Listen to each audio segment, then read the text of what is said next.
Hello, my Wolfpack, Charlie Black 20 back again, and today we are doing part 3 of the Miracle of the Andes, or the Andes plane crash story. But by day 17, there has been a routine worked out amongst the survivors, all 27 of them, whereby during the day, they will all come out of the fuselage and warm themselves in the sun as best they can, as well as the three Strauss cousins, Vito Strauss and his double cousin Eduardo, and their other cousin Daniel Fernandez. They become the men who, along with Canessa at times, prepare the food, the meat. They do it away from the others, so they don't know who has been chosen from the dead, and they cut pieces away from the body and lay them on the roof to dry so that they can get a better flavor of any kind that they can. By this point, by day 17, everybody has partaken. Everybody has eaten, however little much they can to stomach for themselves. Although at one point, they did try cooking it using a metal sheet and burning some coal, some Coca-Cola boxes. And there was an argument between. It made some of the meat more palatable to those that were more reluctant, like Coches, Inciarte, Roy Harley, Numa Turcati. They barely can sustain themselves on the raw meat as it is, or the dried meat. So when they eat the cooked meat, it's much easier for them. But there's an argument between them, this group of those that are more repulsed, and others like Roberto and Fernandez, who argue that you get more protein. You get it best raw. You get more protein when it's raw, and also that when you cook it, you're losing a lot of valuable calories because it just burns up, and it makes it tough on some of the survivors who are, just struggling to survive. But again, there's a problem with cooking at that level because, one, the wind is so bad, the cold is so bad, and they don't have a lot of material to burn. Like, there's only a few Coca-Cola boxes, and their lighters, they have a limited amount of lighters and the amount of fire they can use from them, the amount of fuel. So a lot of times they don't even have a fire of any kind. So most of the meat has to be eaten when it's dried in the sun. But by day 17, they have all settled into a routine of how they go about the day, and they all start planning things out as well. They start discussing how are they going to get out of there now that there's no one coming to rescue them. At this point, unfortunately, Marcelo Perez has kind of stepped down as their leader. Like, he still uses his influence to keep them moving, but he's really just taken a back seat at this point because he's just so shattered by this news of the rescue not coming. And the Strauss cousins take over, basically, as I said. They take over the food, which gives them a lot of power. But they also are the largest group to survive intact so far. But the 27 survivors are also split up into different groups as well. Like, you've got Roberto and Danielle Mespons. You've got Nando, who is determined to get out of there. You have the young gang of the boys, the younger boys, like Roy, Gustavo Nikolic, Carlitos Baez.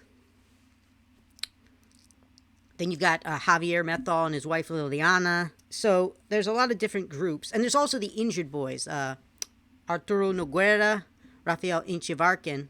I'm sorry if I'm mispronouncing these names. I'm not very good at different pronunciations.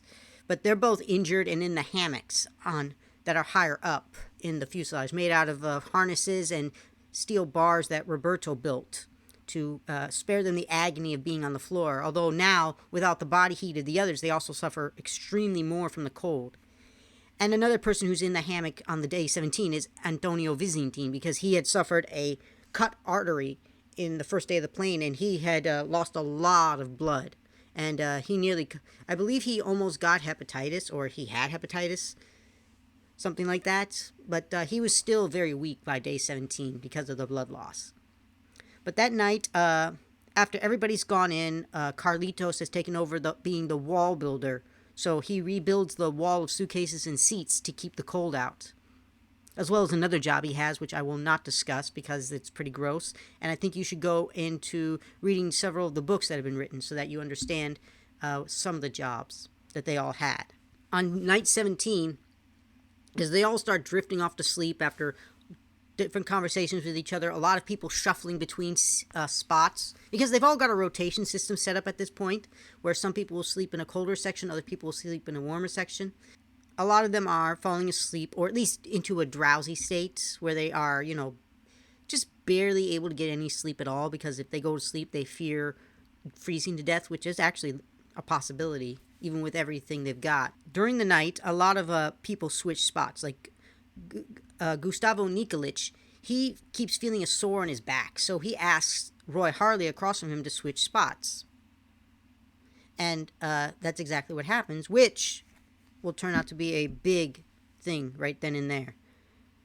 Nando is sleeping next to Javier and Liliana, as well as, I believe, Diego Storm on his other side. And then during the night, a lot of them hear a huge noise, or a small noise, and suddenly rumbling comes down the mountain.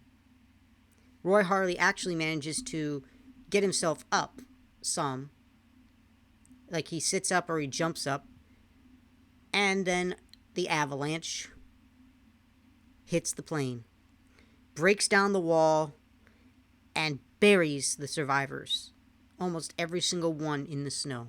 The only ones not completely buried are those in the hammocks and Roy.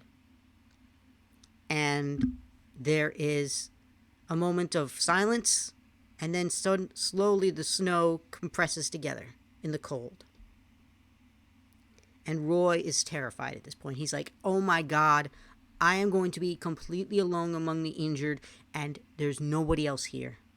He tries to get through the cockpit where they haven't been completely sealed in yet, but he realizes that if he goes through there, he's going to get lost in the snow. So he goes back and he starts digging.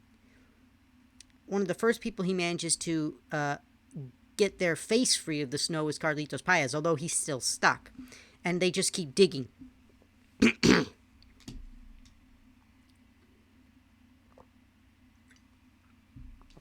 Vizintin is digging as best he can as well, but Echevarrican can't move. Arturo Noguera is shocked. Everybody just starts digging and digging and digging. Roy manages to get some of them free, and he goes to the next people, and they start digging, and they go to the next people. But if you dig snow out of one person, you're burying it on top of another. It is just chaos. There is so many more details to go into for this avalanche, but I suggest reading the books that I have. I'm going to post them in a link. I'm going to put them in the discussion. I'm going to put the book titles in the description, and it's horrible what they go through in this avalanche. Absolutely horrible. By the time they dig out all the people, 8 of them are dead. They have lost 8 more of the survivors, including their old leader Marcelo, Liliana Methal, the godmother to them, Diego Storm, Daniel Mespons, Juan Menendez, Carlos Rourke,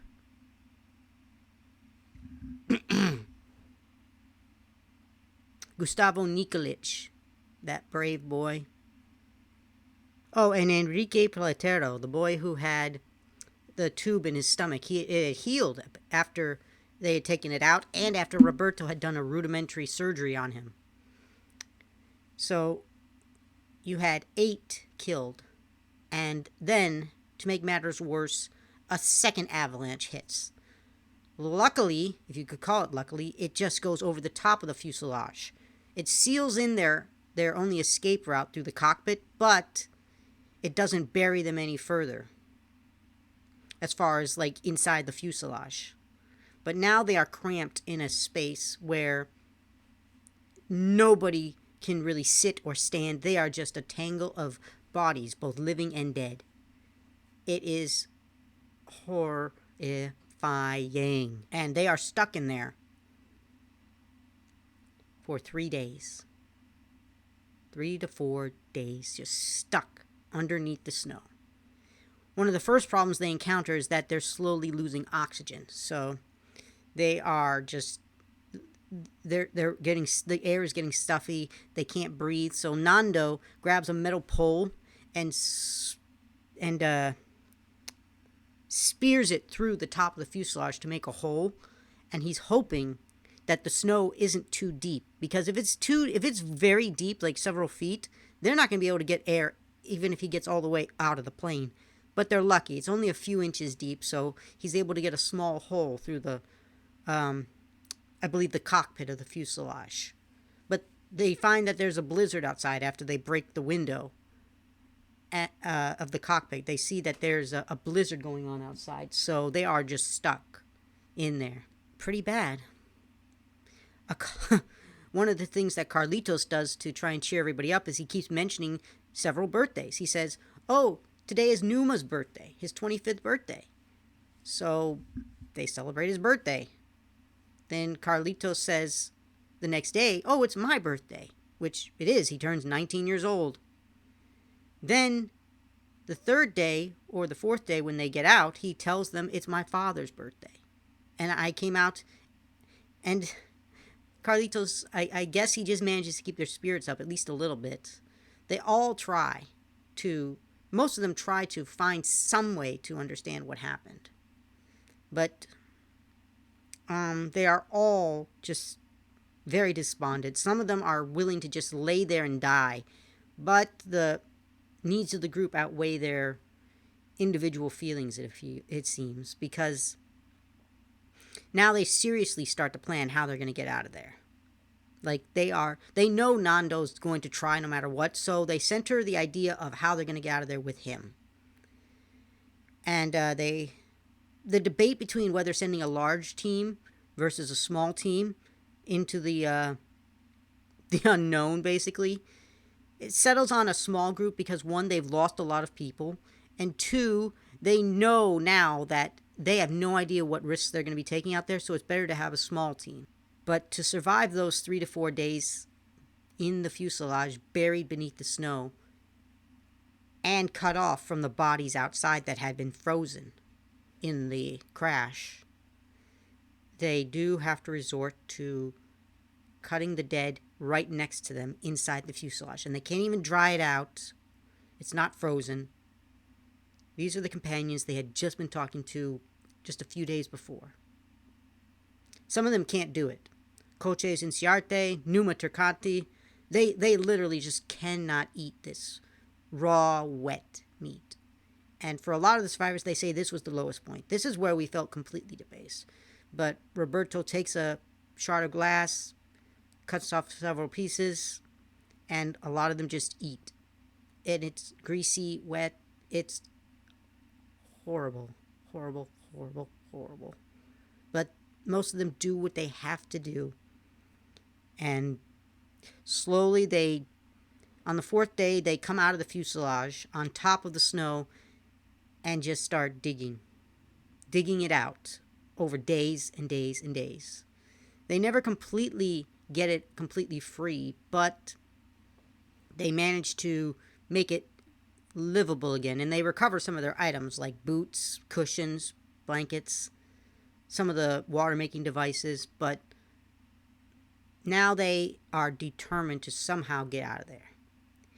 And so they make a plan. Pedro Algorta had mentioned that a taxi driver in Chile had told him that summer started on November 15th in the Andes Mountains. So if they just waited those 2 weeks and prepared themselves for during those 2 weeks to go out on an expedition to the east, because at this point they're all looking to the west, knowing that's where Chile is, and thinking that they're close to the foothills of the Andes. They're like, well, maybe we can go east where it's downhill and make And there will be a U-turn eventually going back west so we can get out of here.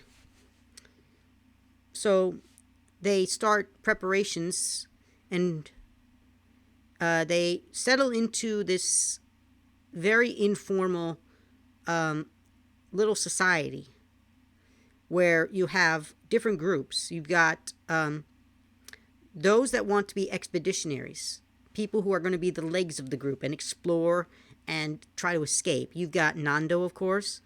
You have Roberto Canessa, who is known for his ingenuity and for his stubbornness, as well as being physically strong.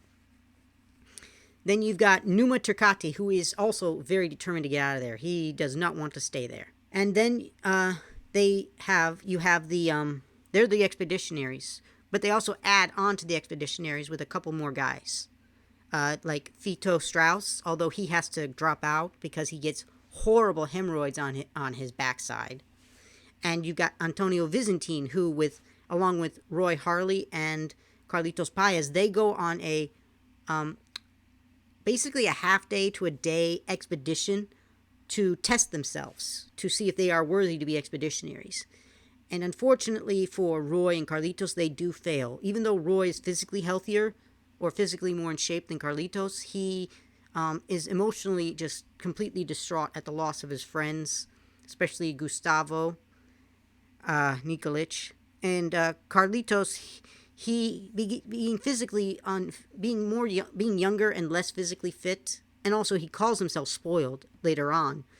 Both of them kind of fail the expedition, even though they do make it back to the fuselage after, I believe, almost a day's journey. They journey out, they come back. And Roy is told he can't go on the expedition by Nando because he cries too much, which makes him start crying. Weird. But Antonio Vizintin, also known as Tintin, he actually comes through it fairly well. He's very physically fit as a rugby player, and he says, yeah, it was really tough, but it's possible. So he's added to the group of 4 expeditionaries. But then on the other side, you've got the triumvirate of the Strauss cousins and Fernandez, because one, they control the food source that they still have, and because they are the largest and strongest surviving group dynamic from before the avalanche. So the 3 of them are the strongest there are, as far as their alliance. And again, nobody else is going to touch the food, even Roberto at this point. But the others are basically become what you would say the auxiliaries, the guys who can't walk, but they do take care of themselves and they help the group as best they can. Carlitos, again, he's still the wall builder.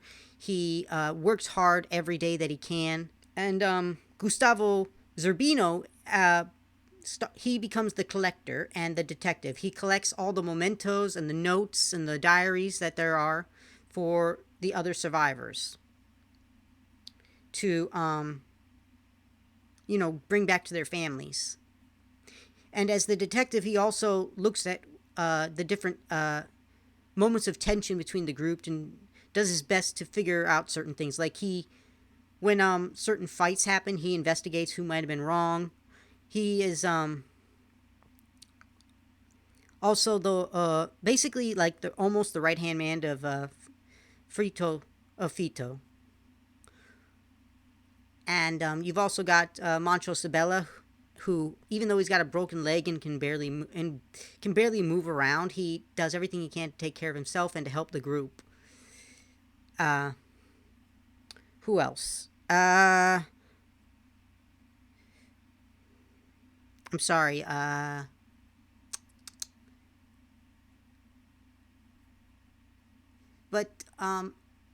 Bobby Francois, for the group, is basically like the court, almost not like a court jester, but he is so uncaring about whether he lives or dies that everybody takes care of him as best they can.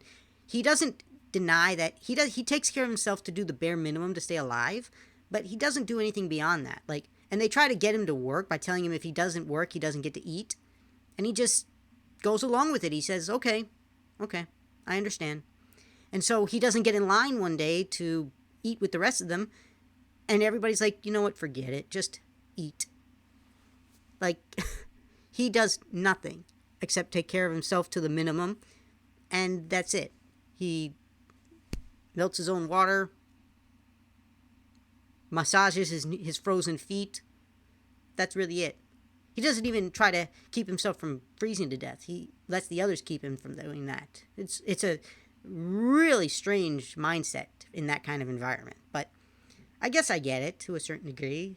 Kinda.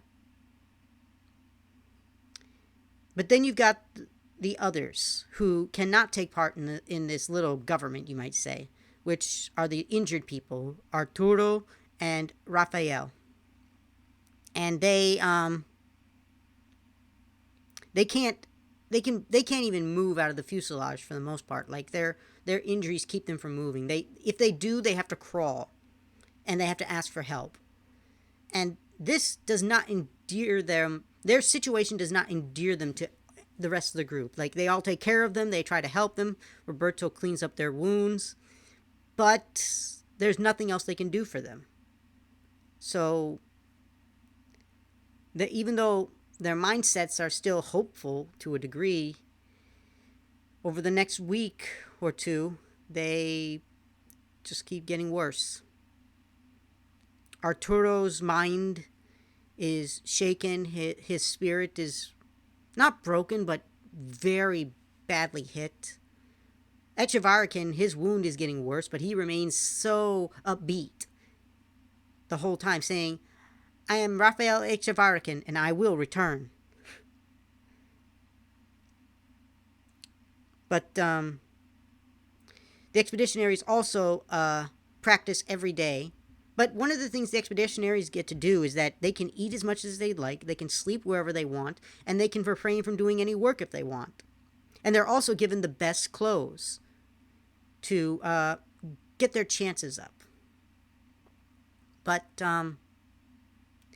this Nando and Numa, they never take advantage of their status as expeditionaries. But Roberto, he and Tony and Byzantine Tintin, they both do to a certain degree. Like, Roberto doesn't listen sometimes. He's very stubborn. He will move anywhere in the cabin he wants. And he is quite a bully at times. Like, it never escalates to the point of physical violence. But it's just so difficult living in that fuselage because it's still contained in a lot of snow.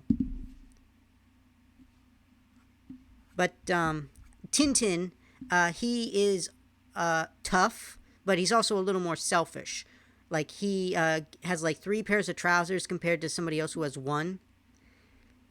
But he also works by building. He refrains from work too, but he makes his own stuff. Like, he makes sunglasses, he makes mittens, and it's a very, if it wasn't for the triumvirate of the Strauss cousins, it might have turned into an oligarchy where everyone's relying on these expeditionaries. But they don't antagonize the expeditionaries don't antagonize them. Again, it's a society built around this idea of escape.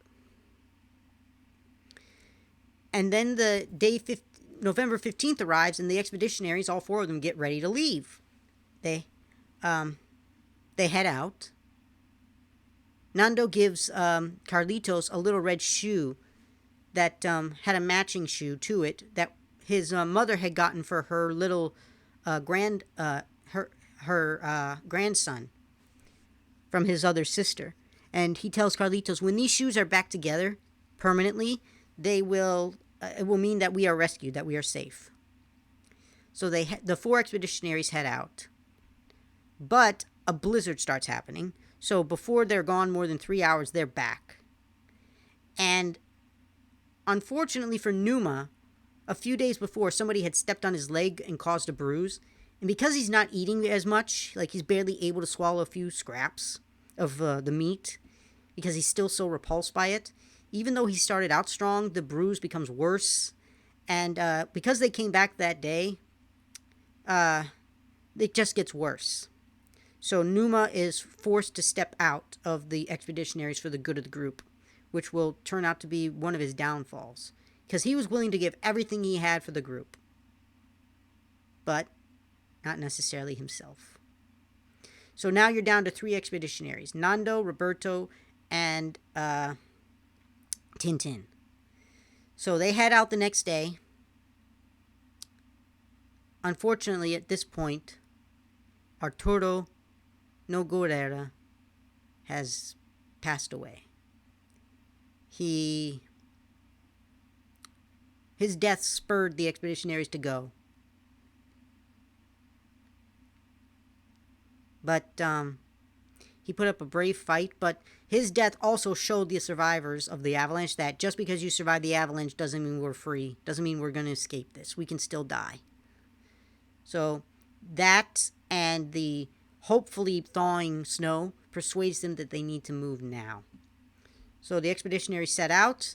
They're going to go out for a full day and try to do what they can to find help to the east, going downhill. Not long into their hike, they are astonished to find the tail of the plain, where they discover suitcases full of clothes, suitcases full of cartons of cigarettes brought by Javier Methol and Panchito Ball for going to Chile, and some leftover foods like a few empanadas, some candy, some rum, a few comic books. And most interestingly to them, they find the batteries to the radio, which their mechanic, Rourke, before he died, had told them that if they could get the batteries from the tail, they might be able to get the radio working. So Roberto is most happy about this. So they stayed one night in the tail of the plane, where they're actually quite spacious and warm. But the next day, when they try to head out again, they are stuck overnight in the snow. They dig a hole in the snow to try and protect themselves from the cold, but it nearly kills them the same way it nearly killed the other 3. So Roberto is convinced that they cannot go any further, that if they keep going east, they're just going to die. So he says, let's go back to the tail of the plane, get the batteries, and take them to the plane and work on it. Get it working. We'll bring Roy to the tail to get it working, because Roy was in school as an engineer, and he had actually helped his cousins install a sound system. So that made him their engineer. So Nando, he just wants to keep walking, but Tintin and Roberto are convinced that if they keep going the way they are, without any protection from the cold, they are going to freeze to death, no matter what. So Nando's like, okay, fine, but if the batteries don't work, I'm going to walk to the west. I'm going to go over that mountain and get to Chile. So they head back to the tail, try to get the batteries, but they are so heavy that they break through a suitcase. They can't carry them back. So they decide that they're going to go back to the plane with the suitcases they can, full of clothes and cigarettes, and let everybody know what they found. So they head back, and everybody's hopes are kind of sunk again because they came back without any help or anything like that. But when Roberto tells them that they can set up the radio, they're going to take the radio to the tail and bring Roy with them. Roy is horrified. He's like, I don't want to do it. I only set up a sound system. But the Strauss cousins persuade him that he has to try. So they spend the next day or two pulling the radio out of the cockpit and also out of the pilot's chest. So the 4 of them now head up to the tail to try and get this batteries connected to the radio to get it to work again. So that's where I'm going to end part 3. I know this was a bit longer than normal, but there is so much to cover. There is no way I could cover all the individual stories that need to be covered in this. So in the description below, I will put I will put the titles of the books that I believe you should read to understand what happened during this disaster. So thank you guys for listening, and take care, my Wolfpack. Like, comment, and subscribe.